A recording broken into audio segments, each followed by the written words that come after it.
Hey, what's up, everybody? 2015 Honda Odyssey. I'm going to show you how to reset the oil light, the maintenance light. Usually on cars you do with these buttons on your steering wheel and it's in the dash, but on this one it's actually all done in here. And we're going to be using this scroll button and then the enter button and the settings button, I believe. So what we're going to do is hit the settings button,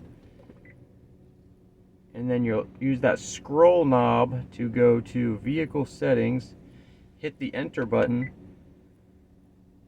and then we're going to scroll just about to the bottom almost.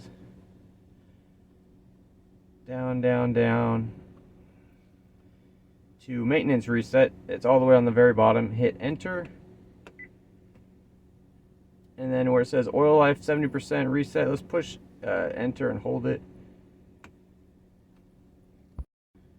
Oh no, I'm sorry. So on this one it says down to reset, and what that means is you're going to move this knob downwards. It clicks down. So when we move the whole knob down, it'll say reset, hit enter. Would you like to reset maintenance information? Scroll over to reset and hit yes. Oil life 100%. It's kind of a long one on this Honda Odyssey, but that's how you do it on 2015 Honda Odyssey.